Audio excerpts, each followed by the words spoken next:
आज के इस वीडियो में हम जानने वाले हैं what is regular dealer and composition dealer. आइए जानते हैं। यदि आप हमारे चैनल पर नए हैं तो हमारे चैनल को सब्सक्राइब करें, बेल आइकन को दबाएं ताकि हमारा लेटेस्ट वीडियो आप तक पहुंच सके।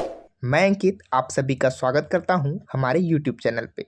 यदि आप भी चाहते हैं टैली प्राइम को कंप्लीट सीखना, वो भी एडवांस टिप्स एंड ट्रिक्स के साथ, तो आप इस चैनल के प्लेलिस्ट में जाकर टैली प्राइम एडवांस वाले सीरीज को ज्वाइन कर सकते हैं। हम सीख रहे हैं जीएसटी।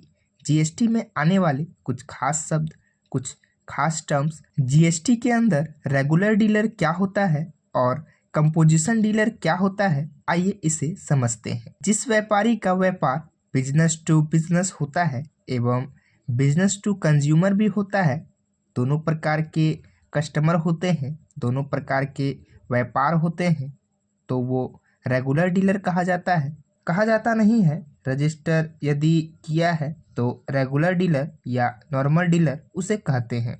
और कंपोजिशन डीलर जिस व्यापारी का व्यापार ज़्यादा से ज़्यादा बिजनेस टू कंज्यूमर में रखता है, उसे हम बोलते हैं कंपोजिशन डीलर। अभी कंपोजिशन डीलर को कैसे और क्या रूल रहते हैं, रेगुलर डीलर को क्या रूल्स रहते हैं, अगर आप रेगुलर रजिस्टर करना चाहते हैं तो रेगुलर रजिस्टर करने के लिए रूल्स क्या है, रूल्स क्या फॉलो करनी है, कब रेगुलर रजिस्टर कर सकते हैं, कंपोजिशन रजिस्टर करने के बाद टैक्स किस प्रकार से पे करना रहता है, इसका एक टेबल ही जान लेते हैं, पूरा difference between regular and composition dealer का। सो रेगुलर डीलर में पहला पॉइंट ये है कि जीएसटी कैलकुलेशन आउटपुट जीएसटी और माइनस इनपुट जीएसटी। याद रखिए, इसमें टैक्स कैसे कैलकुलेट किया जाएगा, आपको जो आउटपुट टैक्स रहेगा उसमें से आपका इनपुट टैक्स माइनस किया जाएगा।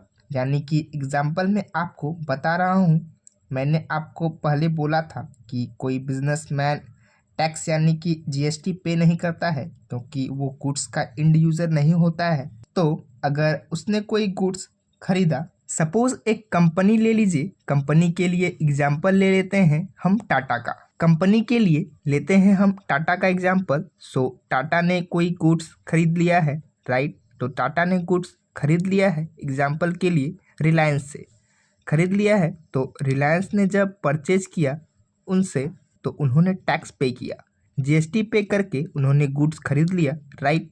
एग्जाम्पल ले लीजिए। तो अभी क्या होगा, उसने सपोज टैक्स पे करके गुड्स खरीदे, 1000 रुपये के गुड्स उसने खरीदे, टैक्स उसने पे किया 180 रुपये और एक्स्ट्रा। तो 180 रुपये पे करके उसने गुड्स खरीदे, पर वो गुड्स उसने खुद के लिए नहीं खरीदे, तो वो जो टैक्स उसने पे किए वो आईटीसी रहेगा, राइट। इनपुट जीएसटी हम उसे मानेंगे क्योंकि परचेज के ऊपर जो भी टैक्स होता है वो इनपुट टैक्स होता है।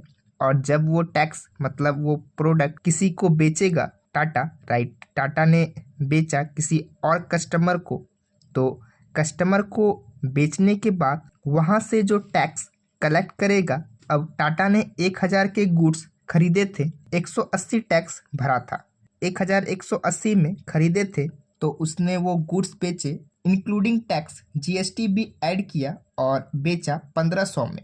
तो उसके ऊपर जो टैक्स कलेक्ट किया उसने 1500 के ऊपर, या उसने 2000 में बेचा गुड्स, उसके ऊपर उन्होंने टैक्स कलेक्ट कर लिया।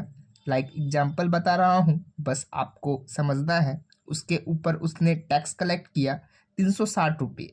तो उसने ऑलरेडी कितने भरे थे, 180 रुपये टैक्स ऑलरेडी भरा था, और उसने कस्टमर से लिया था कितना, 360 रुपया टैक्स।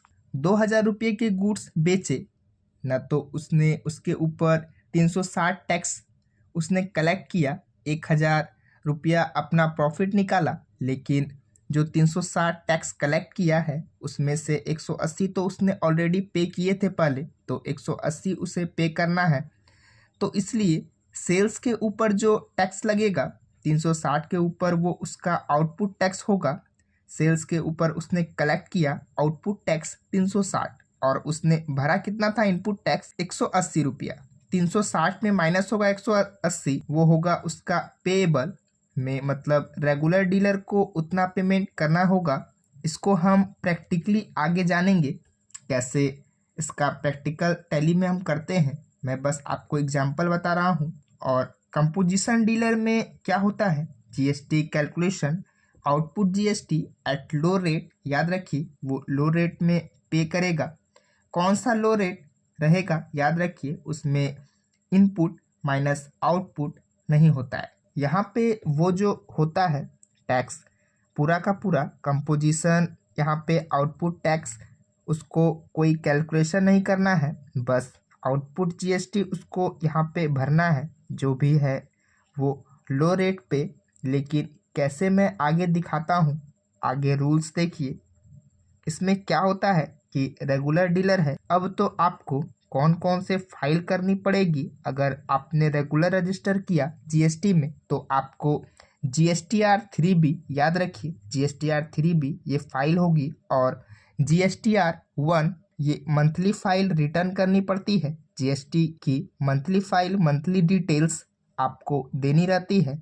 अभी GSTR 3B में क्या करना रहता है और GSTR 1 में क्या रहता है, आगे चल के हम आपको डिटेल में समझाएंगे कि GSTR 3B ये फाइल होगी और GSTR 1 ये मंथली फाइल रिटर्न करनी पड़ती है। जीएसटी की मंथली फाइल, मंथली डिटेल देनी रहती है। अभी GSTR 3 में क्या रहता है और GSTR 1 में क्या रहता है, ये आगे चल के मैं आपको डिटेल में बताऊंगा। पहले याद रखिए कि ये दो फाइल आपको मंथली रिटर्न करनी है, और मंथली दो दो फाइल रिटर्न करेंगे तो 12 महीने की 24 फाइल हो जाएगी, और एक एनुअल रिटर्न रहेगा। ऐसे टोटल एनुअल रिटर्न आपका 25 हो जाएगा। 25 एनुअल रिटर्न रहेंगे। कितने रहेंगे, एनुअल में 25 रहेंगे रिटर्न। याद रखिए ये एक चीज, रिटर्न फाइल करेंगे आप GSTR की 2 मंथली और GSTR 3B और GSTR 1 में क्या क्या रहेगा आगे चल के हम समझने वाले हैं। फिलहाल थ्योरी के लिए इतना ही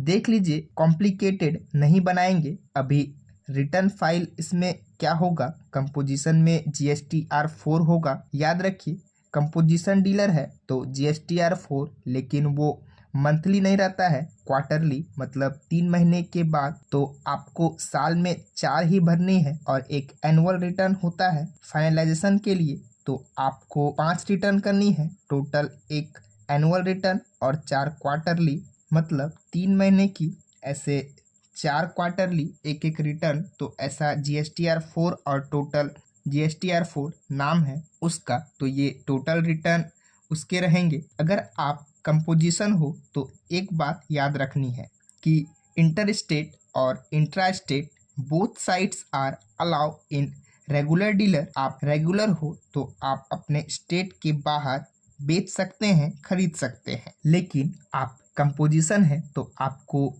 inter state sales not allowed. याद रखिए कंपोजिशन डीलर को आप अपने स्टेट से बाहर नहीं बेच सकते हैं।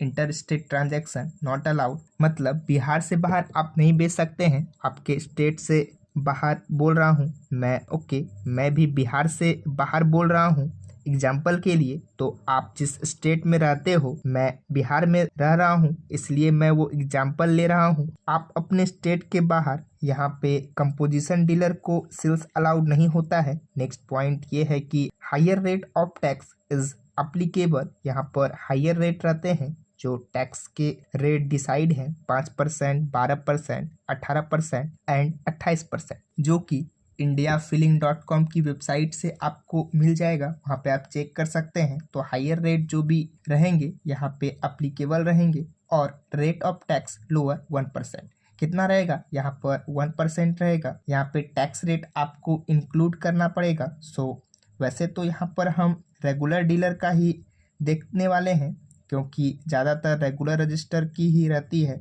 और यहाँ पर रजिस्ट्रेशन के लिए क्या होता है कि अगर आपका टर्नओवर 1.5 करोड़ से ज़्यादा है तो आपको कंपलसरी है आपको रेगुलर में रजिस्टर करना।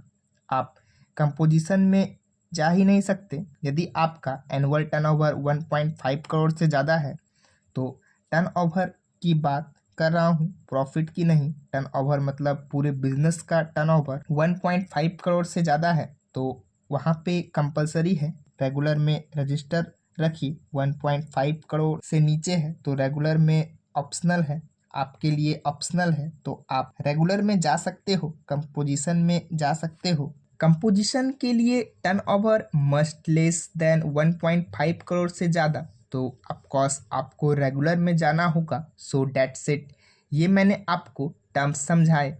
Difference between regular and composition क्या होता है, ये टर्म्स है ये जिसके बारे में मैं आपको समझाया। ये याद रखिए कि उसको कितना रिटर्न्स करने रहते हैं, मतलब रेगुलर को मंथली होते हैं नॉर्मल डीलर को, और कंपोजिशन को यहाँ पर क्वार्टरली होते हैं रिटर्न्स। अभी यहाँ पे देखिए जीएसटी में आने वाले कुछ खास शब्द, इसके बारे में मैं आपको जिक्र किया था। इनपुट टैक्स क्रेडिट आईटीसी, यानी कि जो इनपुट के ऊपर जो टैक्स भरते हो, मतलब परचेज किया हुआ गुड्स उसके ऊपर जो टैक्स भरते हो उसे इनपुट टैक्स बोला जाता है, इनपुट टैक्स क्रेडिट आईटीसी। और ये परचेज के ऊपर या सर्विस परचेज के ऊपर चार्ज होता है। आपने जो टैक्स भरा है परचेज गुड्स के ऊपर वो आपको चार्ज हो चुका है, लेकिन आपको ये पे नहीं करना है। आपने जिसे गुड्स बेचा है वहां से कलेक्ट करने के बाद वो टैक्स पेएबल होगा। वहां पे ये टैक्स पेएबल क्या रहेगा, the GST payable by a regular dealer is the difference between the outward tax liability. मतलब जब सेल्स पर टैक्स आप आउटपुट टैक्स वहां पे आएगा, याद रखिए जैसे आपको मैंने एग्जांपल बताया था, 1,000 रुपये का टाटा ने गुड्स खरीदे रिलायंस से, 1,000 रुपये के ऊपर उसने 180 रुपया टैक्स भरा, तो 180 टैक्स जो भरा वो 180 टैक्स उसने इनपुट टैक्स वो आईटीसी रहेगा, उसके लिए इनपुट टैक्स क्रेडिट राइट, तो उसका सबट्रैक होगा जब वो गुड्स को सेल्स करेगा। ये कैरी फॉरवर्ड होता है, अगर आप सेल नहीं करते हैं तो उसे एनुअली ईयर में सपोज आपका आईटीसी हो गया आपका 18,000 रुपये उस साल में, लेकिन मैं गुड्स उतना बेच नहीं पाया राइट, तो उस फाइनेंशियल ईयर का जो 18,000 है वो कैरी फॉरवर्ड हो जाएगा। ऐसा होता है। सो टैक्स पेएबल नहीं हुई, कैरी फॉरवर्ड, तो टैक्स पेएबल जो भी है सेल्स हो गया। सपोज आपका 18,000 का टैक्स आईटीसी पे किया था आपने, पर अभी 25,000 कलेक्ट किया है, तो 7,000 जो है 25,000 आउटपुट टैक्स है आपका, 25,000 माइनस 18,000 आईटीसी घटा देगी तो वो हो जाएगा, रह गया आपका 7,000, वो आपका टैक्स पेएबल रहेगा। तो ये दोनों चीज़ें मैंने आपको यहाँ पे लिख दिया और समझा दिया। डिफरेंस बिटवीन आउटपुट जो सेल्स के ऊपर होता है वो माइनस आईटीसी परचेज टैक्स, तो ये सारी चीज़ें मैंने आपको एक्सप्लेन किया, तो आपने सीखा होगा। यदि आपको यह वीडियो पसंद आया तो वीडियो को लाइक करें, चैनल को सब्सक्राइब करें। तो थैंक यू।